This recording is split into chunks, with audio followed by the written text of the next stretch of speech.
Cooking Issues coming to you live from the heart of Manhattan, Rockefeller Center, New York City. Newsstand Studios, joined as usual with John behind me. How you doing, John? Doing great, thanks. Yeah? Yeah. Your restaurant, temperance there in the holiday spirit?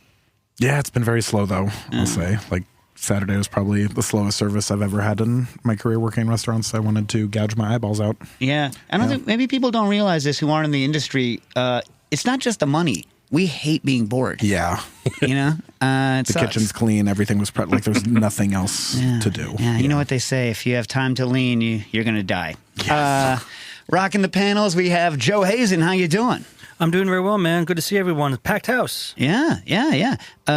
Over there in California, we are hammerless. We have no Nastasia today because she's in transit, but I believe we have Mr. Molecules. Jack, you there?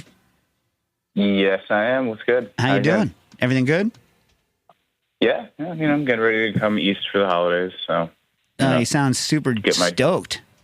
You sound just psyched to come out. It's 60 degrees out here now. Do you know that the Really? the magnolias, I mean, it's windy and rainy, but the magnolia in my, we're going to have a terrible spring. So come now, because our spring is hosed. You know what I mean? Mm. Yeah, awesome. Fair enough. All right. Yeah. In the upper left, we have Quinn. How you doing? Hey, I'm good. The prophecy of the creamy has been fulfilled. Yeah, well, you're jumping the gun. I got to introduce him. But in the studio today, we're very psyched to have, after a year and a half, we've been trying to get you on the show. About that, yeah. Yeah. Yep. So Chris Young, everybody. X everything. We'll talk about it in a minute. But the original idea, Chris, you say hello. Hello, good to be here, Dave. Yeah, was to have you on to talk about the creamy, because you did an early first look at the creamy. The Ninja Creamy review. First look at that, right. And let me ask you this before we go into that. So normally we're just going to shoot the breeze for a little while about non-related stuff, but could you imagine a worse product name than Creamy? You'd have to work at it, I think. Yeah. It ranks right up there with the Ford Probe. It makes me slightly uncomfortable, and the number of times I had to say that word in the YouTube video was awkward. I felt like I needed to be on some kind of registry after saying it that many times. You should hire someone with a really smooth voice and just be like, Creamy. Like the entire time, Creamy. Back to the Probe, that they literally, this was, and for people who aren't old enough, that was a Ford, the Probe. And literally one of the commercials was like some exec saying, nothing's hotter than a hot new Probe. And I was like, whoa. Whoa, dude. That was a formative childhood experience for you? You got to chill on that Probe talk, my man. Same with the Creamy. Gross. It's unpleasant. Yeah. I mean, it's not a nice word in the English language. No, I mean, like, you can use it to describe, like, a soup or something, but not, like, as a standalone thing. I mean, I kind of get what they're going to. This thing's for making ice cream. I mean, it does other things, of course, but so so does the Paco Jet. I sort of see the logic, but there's so many better words. Yeah. This was almost certainly a marketing agency that came up with this, right? Yeah. Not a very good one. Yeah. Yeah. By the way, for what it is, and we're going to talk about it later, I'm sure ad nauseum, but we got to get to other stuff first. Yeah. But the Creamy, for those of you that don't know what we're talking about, is the $300?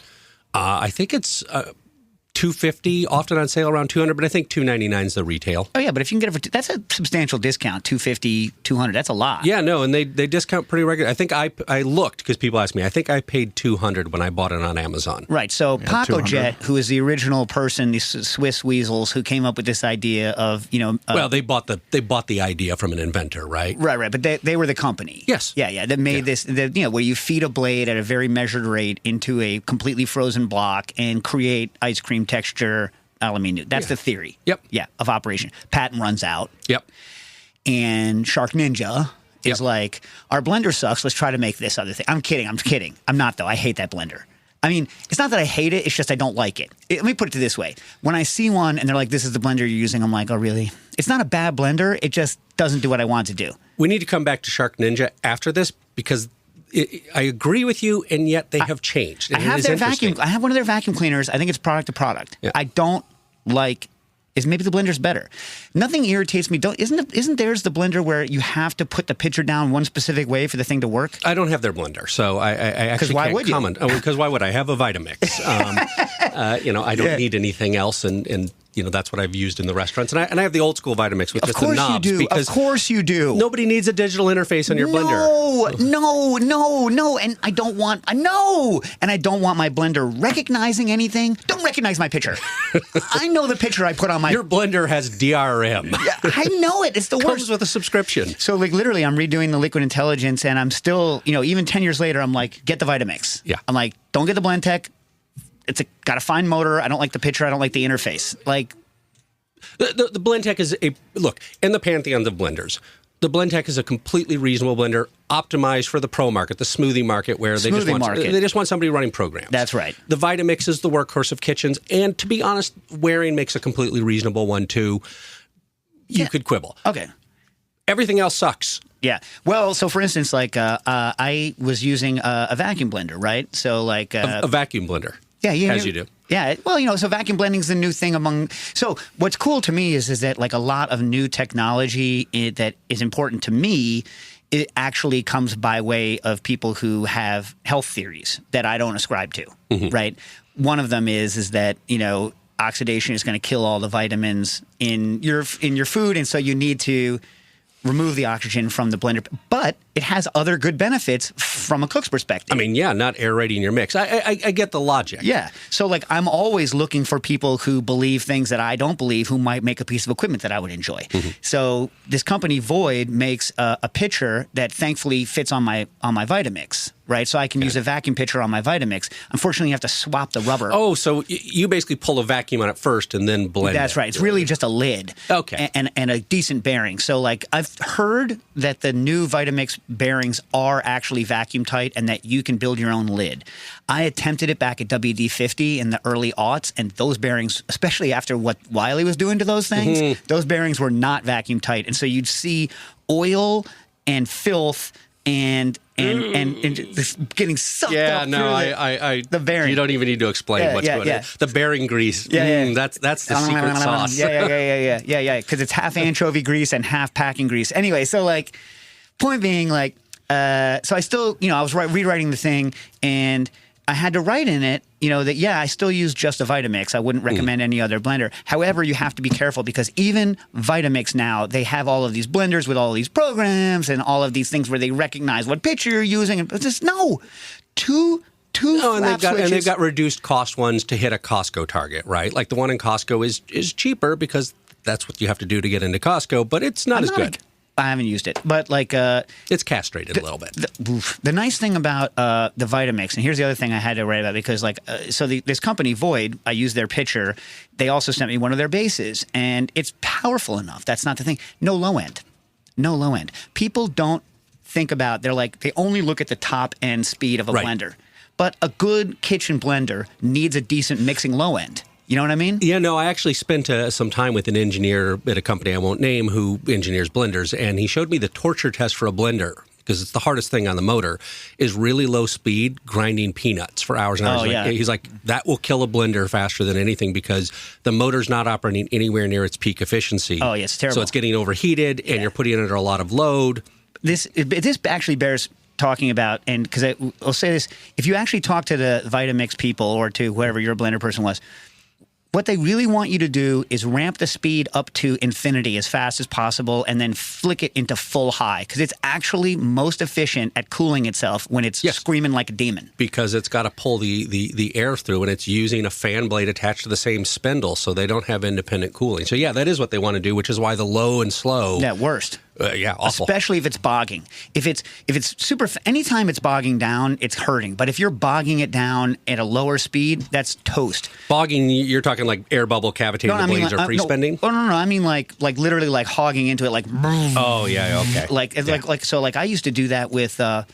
We used to back at the French Culinary Institute. We would do these events where we had hundreds and hundreds and hundreds of people, and they would be like, "We're doing nut butter." I'm like, okay.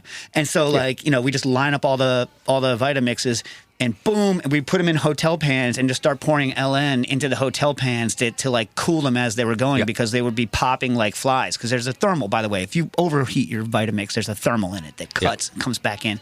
But no one wants to wait around for their freaking blender to come back to life? You should obviously mod it with, a GPU fan or something like that. Liquid cooled Vitamix. That's the thing. That's the future. Yeah. There's a huge market for it. Yeah. They're all three of us.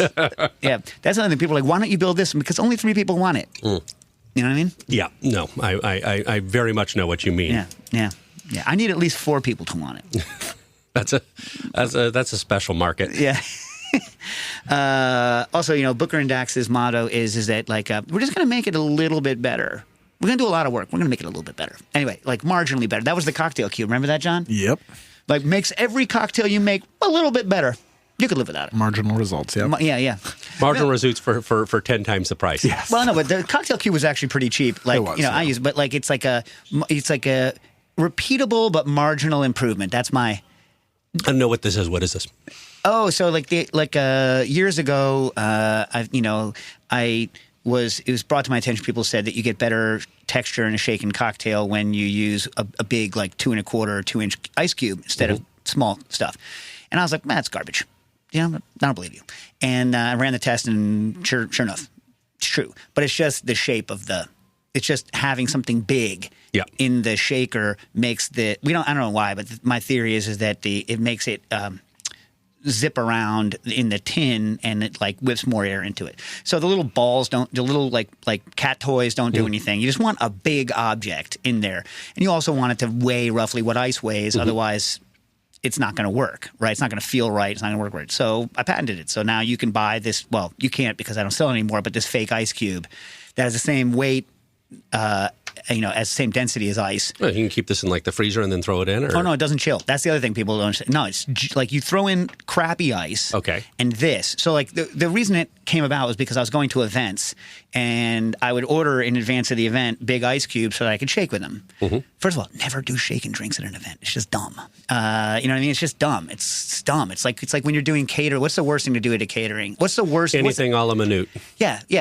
I'm doing omelets at a catering event for 1,000. What are you, dumb? You know what I mean? Like, just don't choose that. You know what I mean? So shaken cocktails are similar kind of sitch. But so anyway, so I was like, the ice they're giving me is garbage, so I can't get the right texture. So I invented this thing so that I could just have something in my bag that would mimic the texture of good ice cube with the crappy ice they had in it. Got it. Yeah. All of those things, like those things where chilling things don't work because, melting ice is amazing. From a thermal transfer standpoint, it's just fantastic. Hard to beat. Yeah.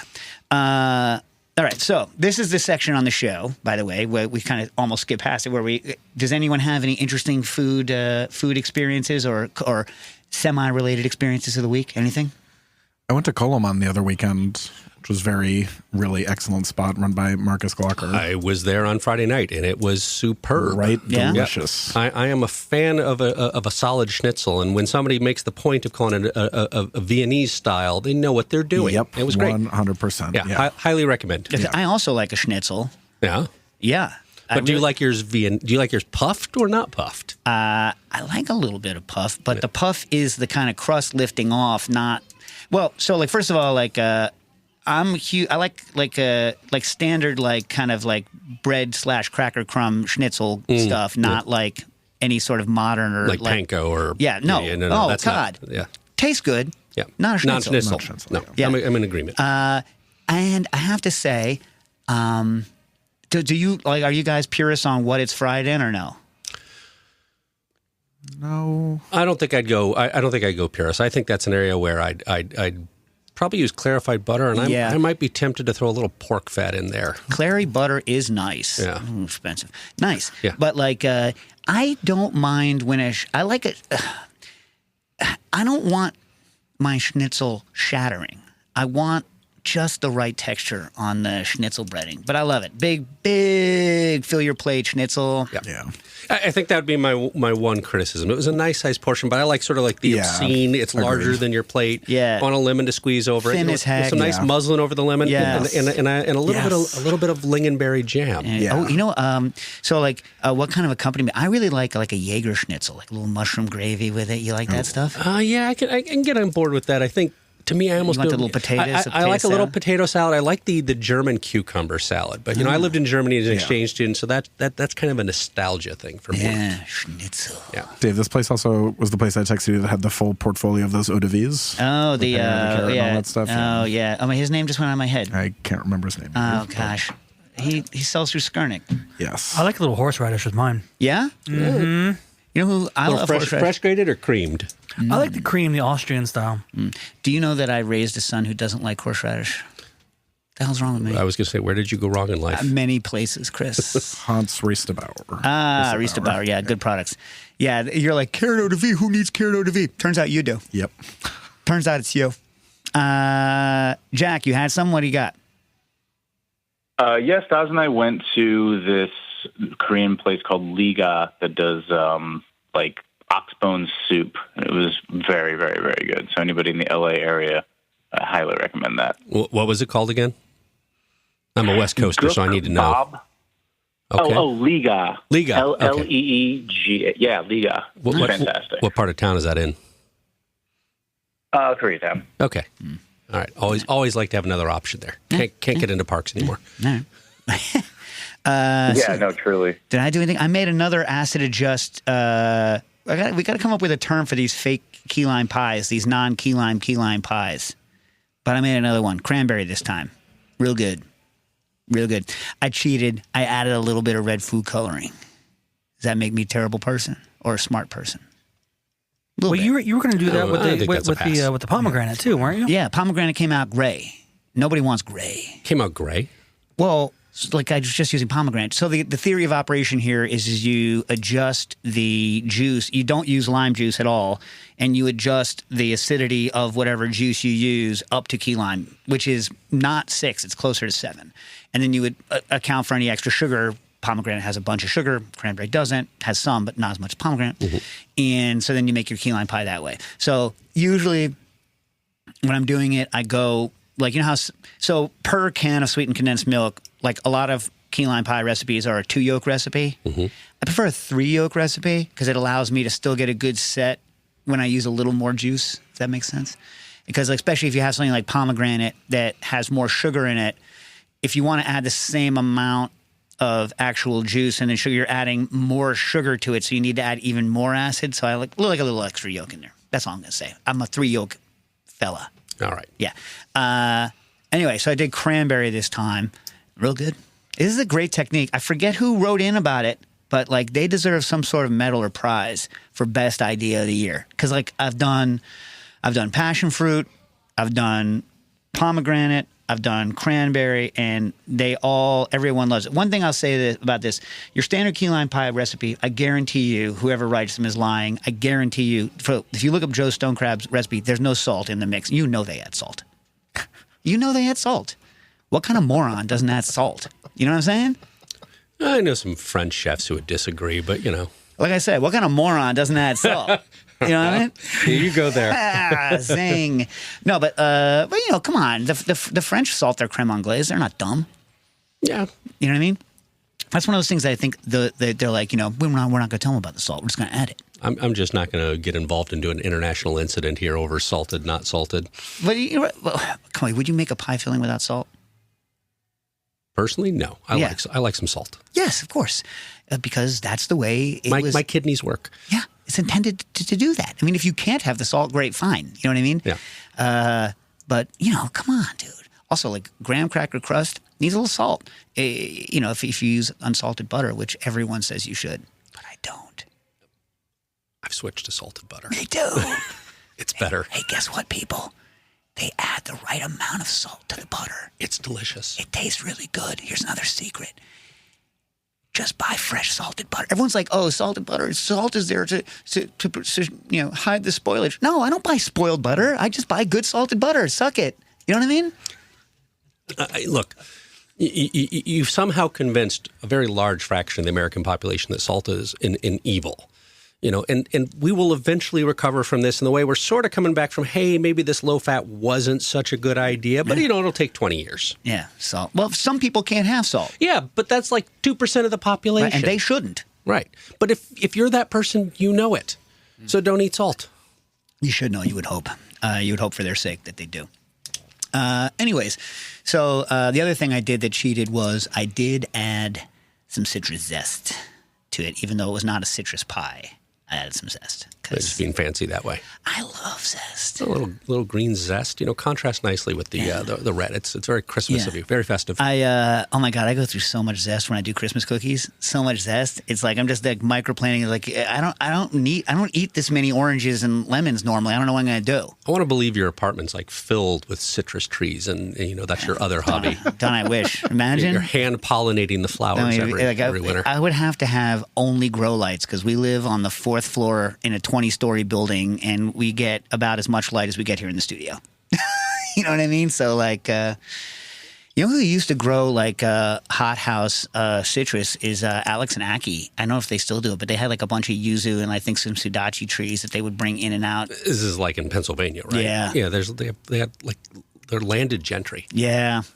Yeah, nice. Must be nice. Must be nice. Yeah. Well, you live in Seattle, and Seattle is like you could grow genius like small fruit and plums and whatnot. Your plums in Seattle, like on the street plums are good in Seattle. No, we have great fruit in Washington State. It's it makes up for a lot. There's other things that are not so great, but the fruit like is good. What? Tomatoes. I mean, yeah. Okay. There's always somebody who's like, "Oh, I grow perfect tomatoes." Like, yeah, whatever. No, but they're no, they don't. Corn, mediocre. All right. These are great things, but mushrooms and fruit, we do that well. Oh yeah, mushrooms. Although, you ever met Paul Stamets? No, me neither. If it's not true, I did a lecture series he was doing once and said hello. He will not remember it. If you have any questions for Chris, call him in live to 917-410-1507. That's 917-410-1507 if you're listening on Patreon. And if you're not listening on Patreon, how do you start listening on Patreon, John? Patreon.com/cooking issues. Go check it out. There's a bunch of different levels of membership. You get perks at all the levels. You get discounts at Kitchen Arts and Letters, discounts with other people that we work with. Just join. Access to the video feed, Discord, just great stuff. So check it out. Patreon.com/cooking issues. Speaking of Patreon, folk, don't Patreon get a discount from the Toronto Panettone Corporation? Yes. Well, the people living in the greater Toronto area for right now until he ramps up operations. But yeah, he sent us. It's pickup only? No, he does local delivery for now. This is his first year, like with his packaging and everything like that. He's stepping up his operations. Right. So he has sent us this. Now, why don't you describe where Chris? You like Panettone? I do like Panettone. What about you, Joe? Love it. All right. So we're going to taste this. This is the one that was sent specially to Cooking Issues. Do we have salted butter for it? You butter your panettone? Let me ask you this. I've been known to toast it and put a little salted butter on it. I don't mind toasted panettone. Yeah. You know what I really like, though, for like kind of like toasting is the slightly, well, it's a completely different product, but the Pandoro. Yeah, they're good. They're good toasted. Do you like fried, like pan-fried pound cake as much as I do? I don't think I've ever pan-fried a pound cake. Oh, my God. We're talking like proper Sara Lee pound cake, right? Yeah, butter in the pan. I am fairly confident I could get on board with that. I think I could get on that train. It's real good. Anything that shape can be fried. Scrapple, pound cake. Ooh, it smells delicious. That is a good looking panettone there. So let me see it. Hold it up to the camera. Well, I don't know where the camera is, so I don't know whether you're holding it up to it or not. I have no idea. So what flavor is this? It says classic on the bag. So yeah, classic. All right.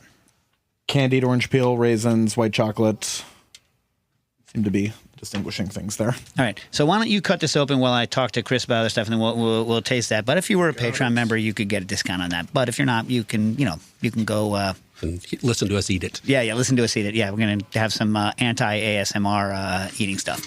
Although I'll say, Chris, a friend of ours was on the air in the old network and came on and made so many mouth noises that one of our listeners threatened his life. Who was this? Paul Adams from America's Test Kitchen. Yeah, he purposely made mouth noises, and so the listener called him a sociopath and threatened his life. Yeah. I mean, it seems like both of them have problems. Is there a pre-existing incident between those two? I mean, I did not ask, although that's possible. I mean, I kind of get it. The mouth noises, but like, it's a podcast. You can turn it off. I guess that's true. All right, let's tear. You are in control of your life. Yeah, you control you. All right, so listen. I'm trying to figure out what order we're going to do everything in while we're waiting. Pass this down. Oh, all right. Well, I'm going to pass this down. We'll pass. So, Chris, let's do your current business last. That way we can spend all the rest of the time on it. Sound good? That's fine. Okay. Should we do a quick overview of Chris Young's life while we're? You want to do that? You want me to do it? I don't know. Do you want? Well, it depends on how fast you want to. Yeah, blaze. You want to blaze through, or do you want me to tell you what your life?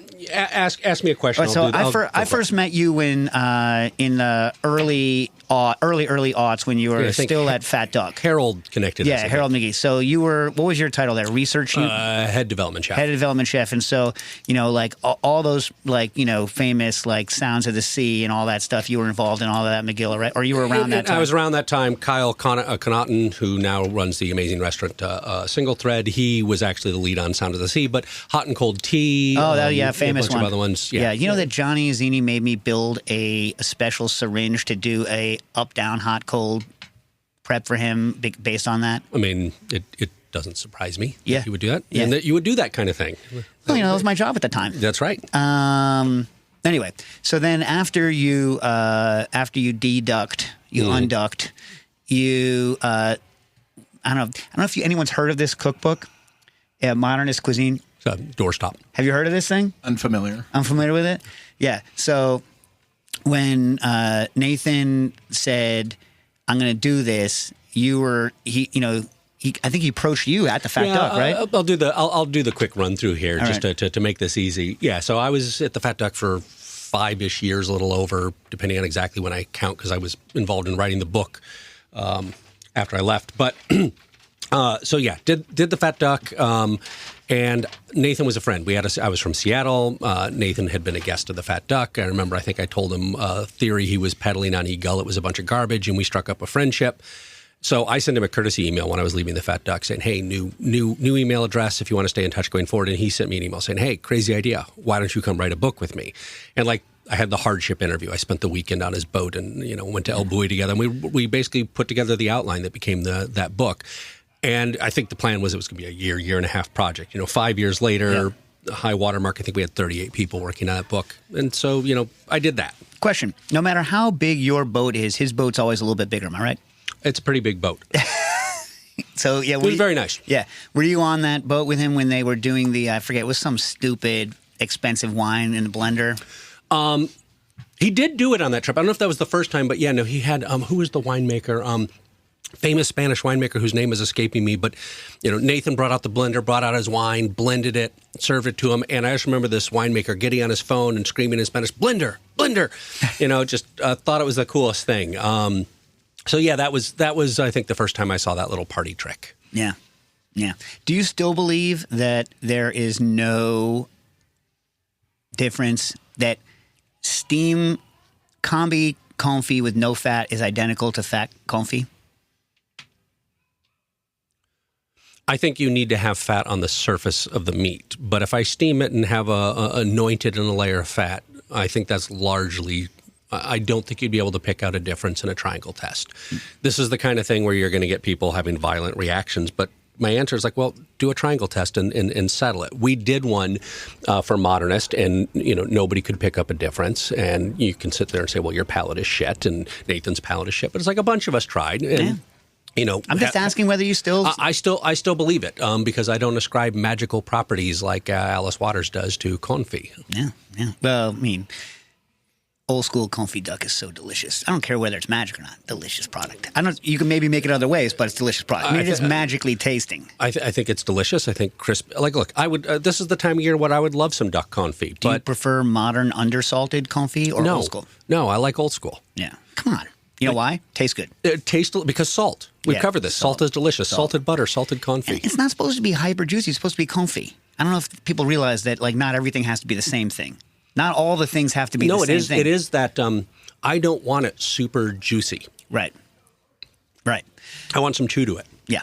Ding. The other one that I wish that I could replicate, I wish I had remembered when I went to go see you guys at the lab for that dinner, is the gooey duck was nuts.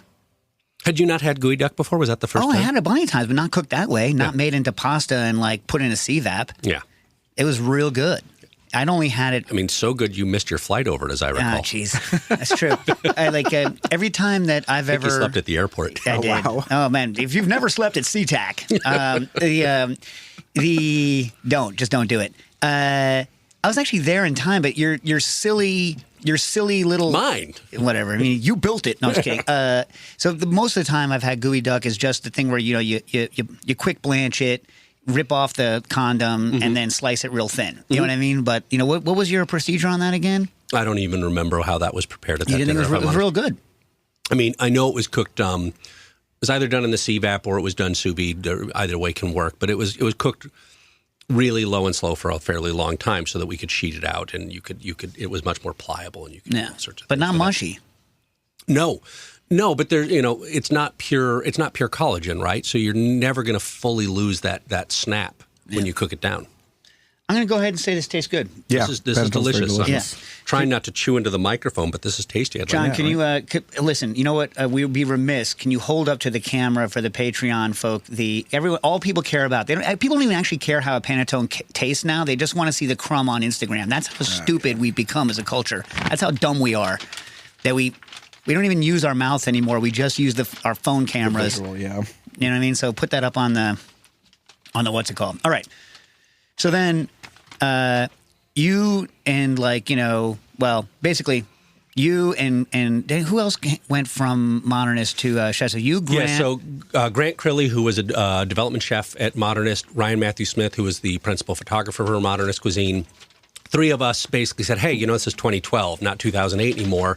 We don't really want to do another big book. And, what people don't really remember now is that in 2008, when we started Modernist Cuisine, blogging was kind of a new thing.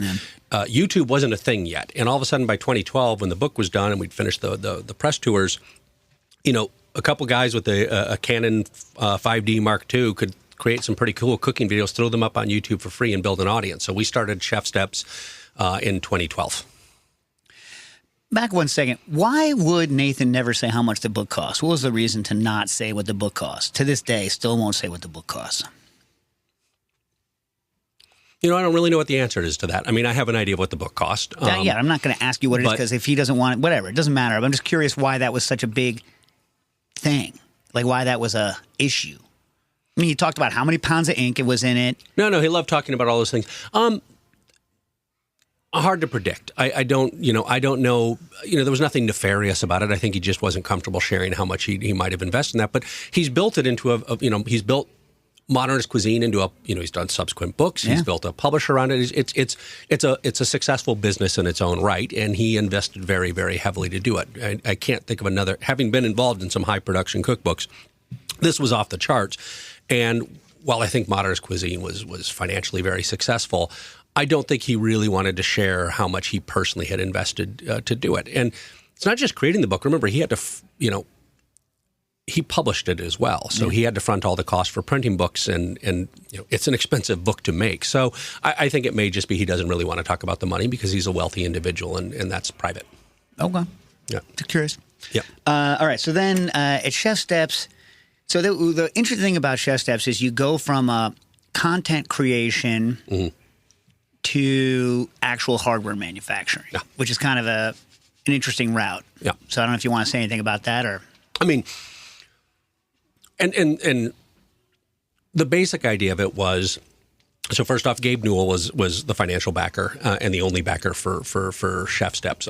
I was the original cash-in, and then that was not going to get us anywhere near far enough, and Gabe came in. And I think Gabe correctly understood the value of YouTube, the value of being able to put your videos online was to find an audience. And one of the challenges most people who've done hardware run into is, if you make the hardware, that's not enough. You've got to market it. You've got to distribute it. And what's your advantage there? It's more expensive to do that than it is to develop the hardware at the end of the day. Gabe was basically doing the same thing over at Valve, and he was pushing us to invert the idea of the first thing you do is build an audience, build loyalty, build trust, so that when you come out with something, they're all going to buy it. And that was the basic logic. So you'd always planned on doing some hardware? I think there was a little bit of uncertainty for about the first year, but it became very clear that monetizing digital content, wasn't really going to be successful. You're competing against free. Yeah. Free is hard to compete with. Free is very hard to compete with. And I think, Chef Steps, I'm not involved anymore. It's owned by Breville, and they've gone back and tried to monetize the content. It's not obvious to me that it's very successful for them. As you say, God bless. God bless. But the point of it was we could see from our content that there was a lot of interest in sous vide. And, there was still a lot of education to be done. And we had the best content, I think, at the time on sous vide cooking. We built up a big audience for that. So when we came out with our sous vide device, which we put a lot of effort into making an excellent product, we were able to sell it very successfully. That was a huge deal. Now, we were in a serious competition with Innova, but there was also all these knockoffs, and it really turned into it was just us and Innova, and there was some reasons to choose one or the other. But I think Gabe was fundamentally right of saying you build an audience and then you sell them a product. I'm doing a similar thing with my company today. It's why I do YouTube videos still. It's why I'm creating the content of I can't directly compete for an advertising budget against bigger competitors, but I can build an audience that believes in me and thinks I'm trying to do the best product possible. And to the extent that they believe that's true, hopefully they buy my product. And let me just clarify, your position is that sous vide's a trash can idea. It doesn't work, right? Yeah, no, awful. That was so 2019. Yeah. That's something we used to do when we cared about things. I mean, I was as I said, I saw your brother-in-law before I came here. Wiley and I were talking about, look, back in 2004, 2005, when we were sort of pioneering a lot of the ideas of sous vide, we were fighting an uphill battle at the time. Everyone thought it was nuts, and now it's just become kind of a thing you do. I was in Cuba on vacation last spring break. And I was at some nice restaurant in Havana, which, a little iffy, but sure enough, they're cooking sous vide in Havana. Well, the barrier's so low, especially if you're not using the vac, if you're just doing the temperature control, which is, like I say... is the real point of sous vide in my mind. Word-wise, I lost that battle in when did I lose that battle? Early on with P-Press. Did I ever tell you this story? So the sous vide Supreme, which was neither sous vide nor Supreme. Yeah. Right, it's just a stagnant water bath. Mm-hmm. You know what I mean? When that came out, they were the first kind of mass market thing, right? Yep. So like my old intern Weepop was Nomiku, which was the first sub $1,000, sub $800, sub $500. Was it them or Sansur that was first? No, Nomiku. Okay. Anyway, point being that P-Press got Philip Press and Polyscience. Mm-hmm. He got real bent because they were making all this money on sous vide Supreme, and so when he did the first $800 plastic one, which dropped to $5, I think. Yeah, he called it sous vide professional or something. I was like, come on, dude, why are you? Because not everyone had called the technique sous vide, and like I was always upset because here in New York City, if it was called sous vide, the health department would come in and bust your head open. And also, it's inaccurate, but lost that battle a long time ago. Now the technique is sous vide, regardless of whether you use a vacuum, which is dumb. We had this debate at Chef Steps circa 2015. Should we call it sous vide? It's not, though. Yeah, it shouldn't be. But and I, as I pointed out, so this is where I'd kind of pragmatically disagree with you, saying we don't have nearly enough marketing dollars to change the conversation on that. Well, but that's why I said at a certain point I lost, right? Like it's called what it's called, even though it's, a bad term for it. Because it's literally not what it is. You know what I mean? When you lose, you lose. Yeah. And my standpoint is like, well, we shouldn't make it hard for customers to figure out what this is and why they'd want it. I don't think we've lost on dry brining yet. It's salting. No, we lost that battle. No, hell no. No. This is a blip. We're going here already. This is a blip. You salt things. So when you're at the table and you're like, hey, I love these scrambled eggs, though, but can I dry brine them a little bit? No, I'm going to salt them. I'm going to salt my eggs. Stupid. So dumb. It would make more sense to call brining wet salting. Well, okay. Neither of them make sense. There's brining and there's salting. Where does curing fit into this? Yeah. You can do it either way. Curing is where you're changing the conformation of the proteins in something. Yeah. That's what curing is. You know what I mean? Which dry brining does, because the concentration of salt at the surface was really high initially. Salting. Back when people were making hams for the past 1,000 years, they weren't dry brining. Hey, Bubba, what are you doing? I'm salting down the hams. Oh, really? You mean you're dry brining them? Pop! No, I'm salting the hams. You know what I mean? It's like. Should we get to questions with 20 minutes left? Yeah.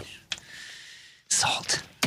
All right. So we're gonna do creamy first. Okay. So have we already described? So basically, for those of you that don't know, Paco Jet invented this thing. There was the Nimax, which was an Italian company that tried to get around the patent and made a much inferior. I had one fake. I used to call it the Faco Jet. I had one. It made a decent product, but it didn't work as well as the Paco Jet. Problem with the Paco Jet, aside from its extreme cost, what does it cost now? I don't know what it costs now, but I think it was around $6,000 was the original. It's like 3 and change or 4. It's a lot. I think it's more than 3, and I think it's closer to 4. Right, and there's Paco Jet. Not as good too, right? There's Paco Jet and there's Paco Jet Light. They came out with a mini, but it wasn't like, it's not really mini, and it's not really a lot cheaper. It's sort of like, why does this thing exist? Yeah. Well, so anyway, made in Switzerland or thereabouts. All the parts inside are not standard. I looked because I used to rip them apart to fix them. It's all very custom. Yeah. It's so hard to fix. Like I was the New York guy who knew how to fix Paco Jets. Yeah. So like they would all come to me to get fixed. Anyways, so I would try to find belts that I could get standard. Mm-hmm. Anyway, whatever. Hard.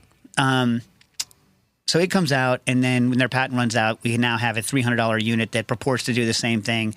So Quinn has his perspective on it as a home person, mm-hmm. who Quinn wrote a book on ice cream, using primarily. Please. Using primarily like sorry, family show. We'll believe that later. Like using the things that you freeze. You know what I mean? The freezer canisters. Yeah. And so then he has the creamy. You might be interested. I'm sure he had to change for creamy, but he'll talk about it. He writes all of his specs so that they are scoopable at freezer temp. Mm-hmm. So like high. So really high sugar. So domestic freezer temp, like 20 below. Yeah. That's a lot of sugar. Right, but he's using non-sweet sugars, so they're not let's say waste friendly. Oh, okay, yeah. So you're gonna get the shits and giggles. Yeah. But he uses a lot of like. Wait, why don't you say what you use? You use a lot of glucose. They're not non-nutrient sweeteners. It's a relatively high ratio of dextrose. Okay, but remember. Okay, so you're just bulking the solids really high. But also remember, dextrose has roughly twice the anti-freezing power of sucrose. Yeah. And it's less sweet, so it doesn't take much dextrose. You could throw a tiny bit of alcohol in there. I think he does that sometimes. Yeah, some of the recipes do. Yeah. Some of the recipes do. All right. So first question, Quinn. On the creamy, don't you have to make them more standard because it requires it to be a certain hardness to blend right? Yes, I have redone all my specs. Okay. At least on paper. Okay. And I've tested 5, 6, 7 recipes. And also some original ones. So do you prefer the more standard base made in a creamy that's self tempering, or do you prefer the Quinn style extra dextrose style? It's hard to say. I think overall you get a better texture with the creamy. But again, I'm coming from a perspective where I try to make pretty bulletproof recipes. So I don't notice a huge difference. Although, like, it's nice because I always do an overnight rest for my bases anyways. But for this one, the overnight rest is also the overnight freeze. So then you can just spin it in the Ninja, and then it's ready. This gives me 2 points. There was a company who used to they still make it, very expensive, pasteurized freeze units. I forget the name of the company, Italian company. You seen these? Like large, like ice cream freezer, like as big as this studio for mid-size ice cream joints. Not a continuous freezer, batch. Mm-hmm. And but as big as you'd get and still use batch. And the engineer / owner that I spoke to years ago I was like, don't you have to age your ice cream? Why would you want to pasteurize and then freeze right away? Because the theory is you build up the crystal shape so that you get better destabilization. Remember, you desorb some proteins off the fat globules. He's like, no, you either want to do it right away or age. You don't want anything in between. He's like, I go right away, but I don't really know what the science of that is. Someday we got to have Goff on. You ever met him? I have had email. I've never in person. I've had some email exchanges with him many years ago because Cesar Vega, who was one of his PhD students, did some work with us at the Fat Duck. Yeah, I know. Yeah, but was he good on email? Should we try to get him? He's fine. It's been 12, 15 years. So he's the one that currently has his name on the Arbuckle book. Yes, I think so. Yeah. No one even knows Arbuckle ice cream anymore. When we were, young, that was the book, Arbuckle ice cream. Yeah, I think by the time I had that, Goff had his name on it, but so he's the lead author on the book now. Yeah, it's just Goff. Okay, There's no Arbuckle. I guess I need to buy a new copy. Yeah. Anywho, I don't know where I was going with this. So my question here then is, get this. You're going to appreciate this. Can I go on a slight tangent? Yeah. Like I can stop you. So there's a company now that has a pop-up. Wiley told me about it in Union Square. Get this. Their shtick is, I haven't tasted it. I don't know anything about it. Their shtick is they make a microwave coffee roaster that roasts just enough for you to use right now, and you're supposed to use it a la minute. And I was like, I don't understand. Every coffee reference I have ever read says you should not use, I do it actually, but you should not use coffee that you've roasted right away. Like, how could they possibly use this as a selling point? Have you heard about this? Microwave coffee roasting? I haven't heard about this. This feels like a question for James Hoffman. Yeah, I'll ask him about it. I don't know if he's tried their stuff. They haven't kickstarted it yet. They're doing this pop-up in Union Square, but then they're using cameras to look at it. But I mean, microwaves are real hard because once something loses all of its moisture and starts going, it's going to become it's going to throw. It seems to me to be an interesting problem. Let's put it that way. I mean, of getting it to absorb evenly, and not get thermal runaway. Right, unless you can somehow make only the steam and smoke absorb, but I don't see how you can do that. You know what I'm saying? So it's like, it seems to me to be a difficult problem. And also, why are you swimming against the stream of everyone wants coffee roasted later? Anyway, whatever. I digress. So, my question, and one reason I want to have you two on together to mention the creamy stuff is that, you've used the Paco Jet, and I was speaking to, my buddy, Leo Robacek, and I asked him, are you using the creamy or Paco Jet? He's like, no, we're using the Paco Jet. We just can't trust the creamy in a commercial environment. So in a commercial environment, is it possible, because the price difference is so extreme, to use a creamy, or what do you think would be advisable? So here's the interesting thing, and I kind of wanted to make this comment earlier. When I took apart the cream, I've taken a Paco Jet apart, and a lot of people make the mistake of equating it's expensive and it's heavy with therefore it's got great parts. Like, no, these are all bespoke made parts. They've over time figured out what's reliable, but it's not a high reliability machine, and the failure points are about the same. When I took apart the creamy, it actually kind of surprised me. I had the impression that, when I went and bought it with my own money, and I think it was actually Nick Kokonis made some comment on Twitter about how it couldn't possibly be good at that price point. I'm like, I know a thing or two about mass manufacturing. Yeah. So you're going to make a bunch of them. And this is Shark Ninja buys a lot of motors, right? Which is the primary thing. And so they have a lot of engineers with deep motor expertise. The engineering is actually very, very, very good. Better than the Paco Jet, in my opinion. They made a bunch of interesting technical choices to hit the pricing targets, but it surprised me because I had the expectation it would be fairly garbagey. And as a result, I ended up going up to the website for Shark Ninja and just looking at their job openings and realized they have scaled up their engineering team in 4 cities massively. And they're putting a lot of interesting stuff out. I imagine it's uneven, but they do good engineering, was my point, and this was a well-thought-through product. It made some serious trade-offs to be approachable for a domestic machine that could be a factor in a commercial situation. As an example, I would like it if the diameter was larger, and the reason is the tip speed of your blade would be larger diameter, and your tip speed would be faster, and you would get more shear force. And I find for a lot of times the creamy, I have to spin it twice rather than once, and that would be annoying. It's smaller than a Paco blade? It is. But bigger than the Nemox blade, which was tiny. Yeah. And that turned out to be important in it's an appreciable difference. I say it in the video, I don't remember, but I think it's 30% smaller in diameter. So that's pretty massive in terms of what you're at and it runs at a slightly lower RPM. Those two factors together means your tip speed is I think I figured out it was half as fast. That's a pretty big difference on your shear force. And what's its time to pitcher? Is it similar? No, it feeds slower. It depends on the mode. Yeah, right. But you could have 3 of these. But even in the fast mode, it does feed slower. The milling operation feeds slower than the Paco Jet. But the blade, Blades made the same way. They're both centered stainless steel blades. So another problem I have with the FacoJet. What? Yeah. I would also say that when I've been making, again, my heavily stabilized products, the clearance for the blade and the canister could be a little tighter.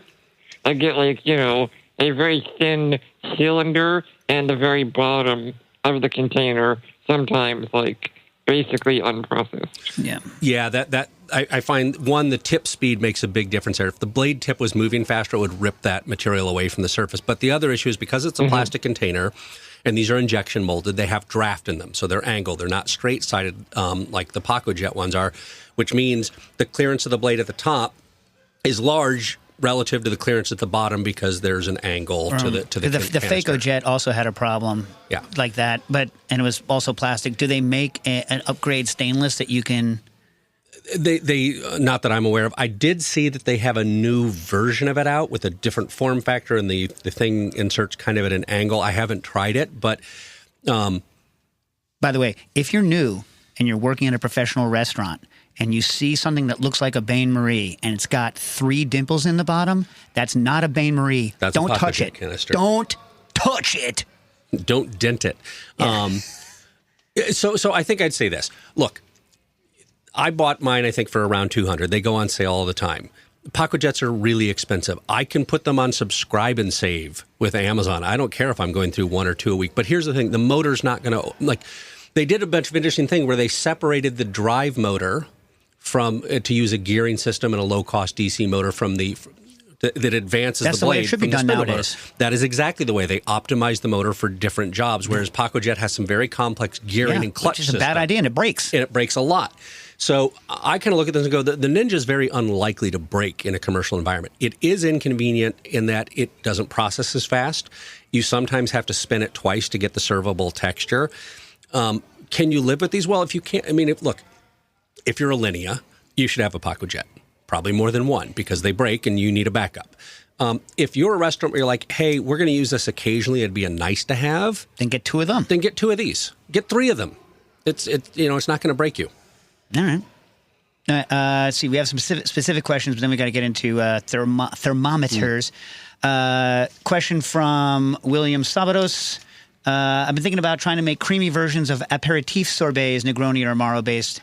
I assume the biggest challenge will be to balance the ingredients that depress the freezing point with ones that don't. Perhaps some of the newer zero-proof cocktail ingredients, substitutes that have come to market could be useful here. Any guidance would be appreciated. Any of you guys experiment with that genre?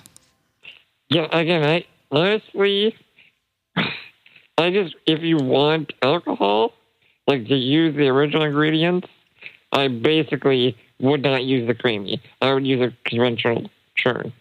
I agree. Mm-hmm. Okay, there. If you really want the creamy, then I would use a small amount of the real thing and then substitute with some sort of non-alc. Here's an idea. Equivalent. You ready for an idea? Here's another idea. Just make an alcohol fluid gel and then mix it in with the stuff you spin. Boop, done. Okay, make the alcohol fluid gel, get it real cold in your freezer. It's never going to freeze because it's alcohol fluid gel. And just fold it. And just fold it in, baby. And then so it's like swirl. So it's like freaking Negroni swirl. And now you have the best of all the worlds. You have a good texture freaking ice cream. I would say that's my other criticism of the entire genre of style of machine. I could never solely use a blade-driven machine because you can only do swirls and mix-ins once. Yep. Unless you want it really mixed in. Dave Kleiman wants to know, has anyone made Italian ices with the creamy? And if so, what settings do you use? Any special considerations? I can't say that I have. I love Italian ices. I love them. What do you like about them? I like going out for Italian ice and you just had a pizza and you're at Libby's in Worcester Square and you wait in line and they hand pack the Italian ice and you choose the 2 flavors and you just sit there eating it. I didn't have that experience growing up, so I just think it's lost on me. I've had them. Yeah. It's never something I would create. I would never detour to go, oh, let me get that. Yeah. Let me get an Italian ice. No, What about where you have the one scoop of, I'll be for Quinn, so not to get bent here, like gelato, and then a scoop of Italian ice next to it. So you have the creamy and you have the icy. I just don't love the icy texture. Like it's lost on me. Me neither. Nice. Yeah. Just cold. My sorbets are like dense. Yeah. See, I'm on Team Dense Sorbet. Dave, they got nothing for you, man. Dave, these guys are not going to be helpful for you. Sorry about that. Kevin Stademeyer, finally caught up on Herd. New question. Got a creamy after hearing the crew talk about it. Does the speed of freezing for the container matter? I.e., is it worth pre-cooling before freezing, or do the blades just annihilate all the ice crystals? I have my guess, but what do you guys think? I don't think it makes much of a difference. difference. I would say bring it to room temperature. They're not like warming up your freezer. I will say this about Paco Jets. And if there is an issue if you freeze it too fast, you get that little volcano forming in the center, which you got to chisel down because it causes the blade to get off. Well, that's the question. Will that hurt? So, and in Paco Jets, one of the problems is the containers are so expensive that people would freeze in quart containers and then pop out of quart containers and jam them in. And then it spins. Or if it's off kilter, the blade hits too hard on one side, you can shatter the blade. I have shattered the blade. Yeah. It is bad. The Ninja Creamy appears to do a reasonable amount of software control to say, hey, I'm getting over torqued, I'm getting out of balance, and shut it down. The Paco Jet, I think any milling style machine is prone to this. If you're advancing a milling blade through, and if the blade gets too much wobble or the material isn't frozen to the side so it can free spin, it's not going to do anything. Well, those dimples in the bottom or in the Faco, the paddles I have in the bottom are there to stop spin. What do they have in the bottom of the Creamy? They have some molded dimples in the bottom. Yeah, to stop spin. Yeah. The other issue that you can have, now here's the thing, when they first came out with the Paco Jet, the theory was you could just spin the top 2 servings and then leave the rest unspun. In practice, I've never done this. I've only ever spun the whole container, and if you are freezing something that isn't homogeneous, you need to worry that you're going to get floaters if you are only going to process a portion at a time. Mm-hmm. I've processed portions at the Fat Duck, but it was... Probably homogeneous mixtures, not like they were homogeneous floating mixtures. to the top. They were homogeneous mixtures, and I don't think it was something I needed to do frequently. I think there was a couple occasions where it didn't make sense to process the whole thing, but generally, I blitzed the whole container. Right, because like one of the things you think you can do is like, I'll just throw in whole peppercorns and it's going to blend them up. Yeah. I would probably grind the peppercorns first before you put them into the mixture, but then they're also going to float all to the top. Yep. And then if you only grind the top, that's a lot of pepper. Yep. Or mushrooms or whatever in the hell else you're putting into your... By the way, everyone's like, you're going to use it for mousse. No, you're not, right? I think for any of those mix-ins, my strategy always was after blitzing the smooth base, put it in a plastic container and and fold things in. And then do your quenelles, your rochets. Oh, you weren't doing it directly out of the thing? Sometimes. Does anyone still do that? Does anyone still 2-spoon hot bane? No. That's dead. Well, that's for savages. It's dead. That's for Neanderthals. Yeah, man, but that used to be the thing. Every restaurant, you sit there, boop, boop, scoop, scoopy, scoop. I had one dish that we did that because it had to have 3 sides. I remember, I had to have perfectly round spoons so I could get the nice little 3-sided quenelle and stab me. It was a tartar sauce. Yeah. It's like what are some other things that are dead? Turned vegetables. Yeah, I've seen that coming back though. I've seen some mushrooms. Okay, questions. I've seen some mushrooms. Fluted mushrooms. Okay. This is ice cream, but not this. I was wondering if anyone has sage advice for adding soft serve machine to a restaurant dessert program. I have access to the Stulting F111 371, which is their roughly I think $7,000 or $8,000 air cool job, $240. But I'm really just keen to hear thoughts on whether or not to attempt to develop our own base or just try to flavor pre-made bases. I thought we answered this once. I don't always love the flavor texture of traditional pre-mades, but I'm also understanding making your own can be quite challenging.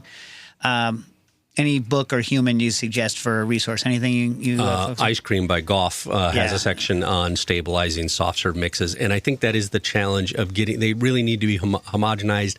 They need to have a good stabilizing system. It's doable, but soft serve has become very trendy in Seattle.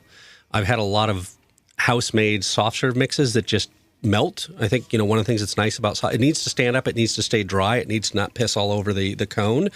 You can always see a homemade base because it just melts down too quickly. But the way around that is not to just include so much air that it's its own insulator. No. There's, I think it's usually like calcium sulfate for drying it, and then there's a good, I would buy a pre-made stabilizer system unless you really know what you're doing. You know what I've always wanted to own? Like Wiley, I guess, has got a stabilizer system. Yeah, come on. Of course he does. Yeah. I've always wanted to own a frozen custard machine. I have no reason to own one. But they're mini continuous freezers. They're amazing. Your apartment's like a museum, isn't it? Oh, my God. I wish I owned one. I don't. Someday. If I, ever, whatever. I would buy that before I bought the helicopter. They're only $12,000. I mean, only. Yeah, what are you going to do with a $12,000 frozen custard machine? You know what I mean? Put it in your storage unit in Stanford with all the other stuff. Open up a pop-up here at Rockefeller Plaza. Yeah. Come get your custards. JAH, this is also an old question. I don't know if we answered it. Why, and I didn't look it up, so I hope someone here knows the answer. Why is stracciatella called stracciatella? I thought that was cheese in relation to... Because stracciatella means shredded cloth. So in Italian, it is shredded cloth. It's also curds of fresh cheese, and it is also Italian egg drop soup, and it is gelato where it's plain or vanilla suspended with threads of chocolate. Shred this. Okay. So this is just a word to confuse non-native speakers. Yeah. Very context dependent. All right, Trofto writes in, I've done some side-by-side tests of the Paco Jet and Creamy using the same ice cream base at work and have noticed a slight iciness on the finish with the Creamy that you don't get in the Paco. You talked about this a little bit. Have you experienced anything similar? If so, how would you troubleshoot a problem like that when developing recipes for the Creamy as opposed to Paco Jet? Would you just use more invert sugar? For what is worth, I'm using a light custard base with the usual sugars and stabilizers, glucose powder, milk powder, xanthan, and guar. I would probably start by getting my solid content up. Oh, by the way, Trafto, I hope you're using flavor-free and anti-flavor-free guar from the TIC gums. But go ahead. I would... right off the bat, if it's icy, it usually points to low solids for me. And yeah, this is one where the slower cutting speed and because it doesn't have as much shear force, the sides of the container don't get as sheared down into smaller particles, and then they get folded in. So that's what I'm more worried about. I'm more worried about the chunks coming off before they're. Is that why you double? That's why I tend to have to do it double. How hard is it to pop it? How hard is it to pop it? Like do a scrape down before you reprocess? I don't even usually have to do a scrape down. I just hit the button twice. So it won't. So in other words, it rips enough off the sides that you're not going to get some bull crap. And then how much colder, how many more degrees of cool do you need on it to be able to double process it and still have it be servable right away without having to, re-temper it back down? Because I know in service, whenever we would double spin Pacos, we would throw them back in the freezer for a while before we started serving out. Mm. I don't think I think the temperature drops about... You mean raises? 2 degrees for the actual respin button, because you can do whatever mode you did twice, but then there is also a slightly weaker, faster respin function. So I think most of my testing, the gelato mode brought things from storage temperature, which is roughly 18 to 20, down to like 12, and then if you respin, it brings it down to about 10. What? This is going the wrong direction. I don't understand. He's warming it. Warming it. Yeah, he's talking. Minus numbers. The minuses, he's doing in Celsius. Yeah, he's doing in Celsius. Yeah, okay, yeah. No, he's doing it in Fahrenheit. He's just not saying minus 18. No, I'm doing Celsius. You are? Yeah, so, okay. Getting all confused. It gets warmer. It gets warmer by 2 degrees Celsius on the fast spin is what you're saying. For a full beaker. On the respin. For a full beaker. All right, there you go. I mean, that's not nothing. Paco didn't used to be able to do that. How's this on aeration versus the Paco? Do you still have that fake? No, it doesn't inject air, so I think it's better in that regard. I hate the air hose on the Paco. I hate it. It's part of their patent, though. Yeah, well, so first off, if you ever take the thing apart, that thing's a bacteria. Like, you can't get that clean. The air hose section? Yeah, and you can't take it off to clean it without being destructive.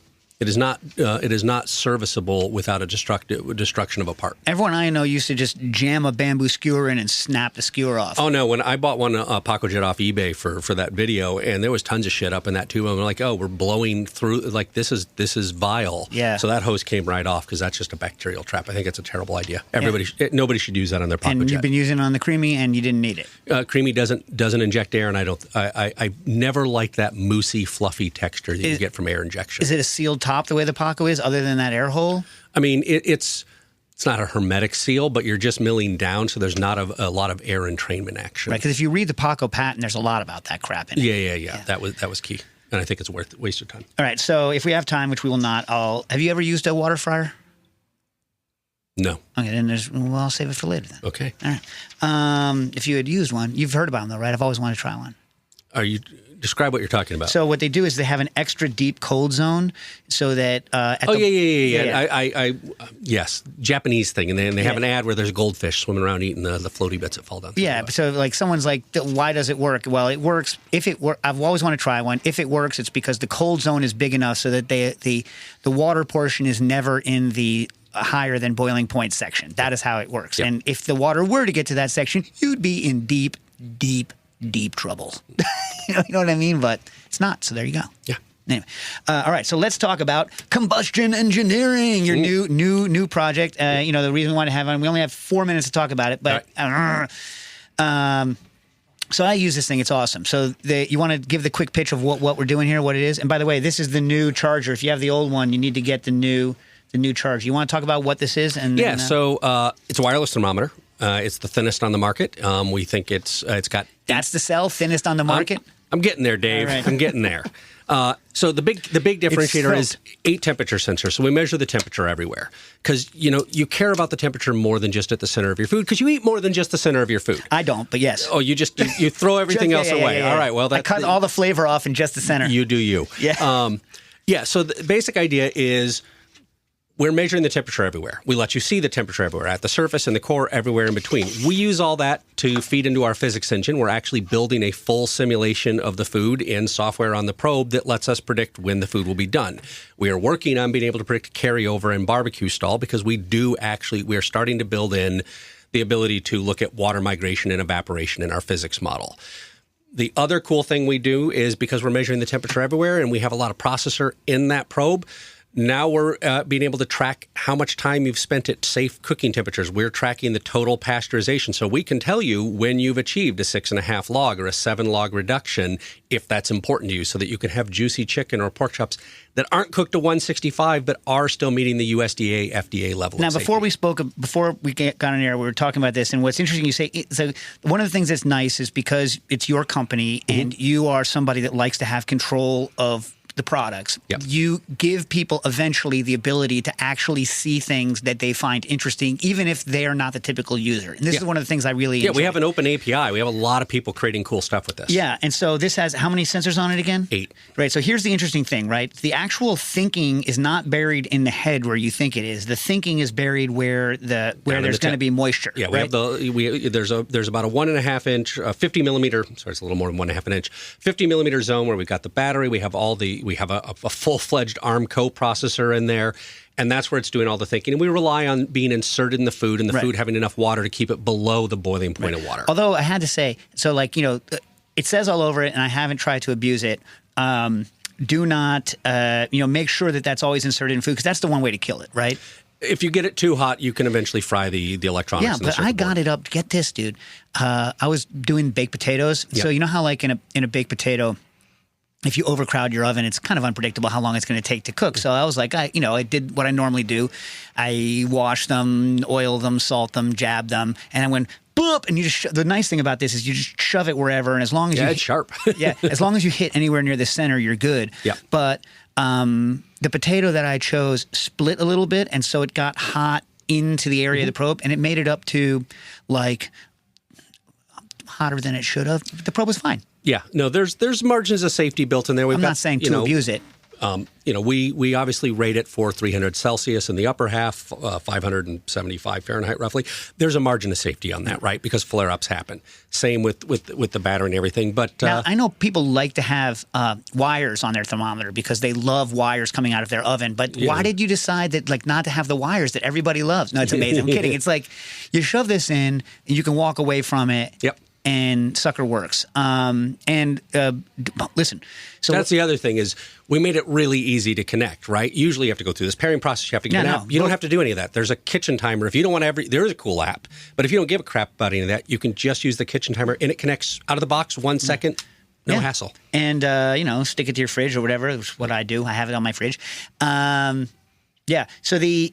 and this also tells you how much, the nice thing about this or the phone app is it tells you how much battery is left in this so that you don't. It tells you when it gets low. Right. So when it says, hey, there's low, there's about 90 minutes of battery runtime time left. But it only takes 15 minutes for a full charge that'll last over 30 hours, and 2 minutes will give you I think 2 minutes of charging gives you about 4 hours. Right, so here's the cool thing, and this is just becoming just a promotional placement, but the cool thing about this new charger, which I haven't used yet, thank you, is that this acts as a Wi-Fi repeater or a Bluetooth repeater. It forms a mesh network, yeah. Yeah, sweet. Yeah, right? so we have a battery in there. So now I can go inside. I can have this in my grill. Yep. I can put this on my deck. Yep. And then you can bring the display inside. Yeah. Yep. And they just will figure out the most efficient path to hop and get the data to you. Right. Yeah. So again, like the cool thing is you stick it in, and after there's enough of a curve, right? It Which tells is you about to change. Really? We right now it takes 30% before it gives you a prediction. We're about to launch the next phase of our physics engine, which will give you pretty good predictions starting at 10%. Oh, nice. But here's another thing. If you're a professional, which I know a lot of you listen are, eventually, once they test this, I don't think you kind of glossed over it. Kind of a big deal. So like everyone's numbers, a lot of people's numbers now are time. You hit a specific temperature target and you're done from a safety perspective, not from a cooking perspective, right? Yep. So what you're allowing to do is say, actually, no, bacteria don't, like, they're not healthy dead. Yep. It is more like, well, individual bacteria are. Right. But like, you get up to... They start dying at 130 Fahrenheit. Right, and then they die faster as you go higher. So what you're saying is I can choose a target temperature. It knows from the FDA tables how long it takes to get a certain level of safety, and now it'll do what you said, integrate. We are counting every second at 130, every second at 131, 132, and we will tell you when hit that level right, of so safety. all of the things that I've been doing my whole life, I'm assuming I'm only taking the high temperature that you go to and doing my time integration on that. This is taking, as soon as you enter the killing zone, it starts to integrate, which is genius. But get this. So in the real life, the real way people do this when they're professionals like industry, is they actually have two numbers, D and Z, that determine for the pathogen of interest, like how much cooking they need to do, right? And you're eventually going to give us control where we can put our own D and Z numbers in. There will be a commercial version because commercial users have some special needs. They're going to need records. They're going to need to know what the pathogen was. They're going to need to show their health inspector that this is all legit. But we've essentially distilled the 700 pages of the 2022 FDA Food Code and Annex 2 of the USDA Food FSIS guidance, put it in this thermometer so that it's basically saying, look, we will tell you when it's safe. It will be much sooner than you think. Your meat will still couldn't be cooked to a much lower temperature, and you're still compliant. So we'll eventually make it possible for commercial users to have all the details and control they want. Is this even sharper than the Mark I? We tweaked the tip a little bit. It's about the same sharpness. There's a slight different shape to it. And this thing that looks like plastic, what is it so people don't worry about it? That is aluminum oxide ceramic, and it is very scratch resistant. You can use, when that gets all gummed up in your smoker, don't worry about using barkeep for it or stainless steel. You won't scratch it. Do people dishwash this? You can dishwash it, but if you got burned, if you put like a Le Creuset and there's like burned on grease, it's not coming off in the dishwasher. No, not ever. Yeah. Mine's are ruined anyway. But everything else is, 316L stainless steel. All right. So I also used this when I was doing stuff for my book because I really like the fact that you can use it as a multi-probe data logging thermometer. Yep, we do log all the data. If any of you folks are like recipe developers or cooking nerds, really, you should kind of go get one. So anyway, sorry I couldn't spend more time on thermometer. We spent so much time. That's okay. Creaming Go to combustion.inc to learn more. Yeah. I would say from a cooking issues perspective, go ahead and buy one. Yeah. I appreciate that. Cooking issues.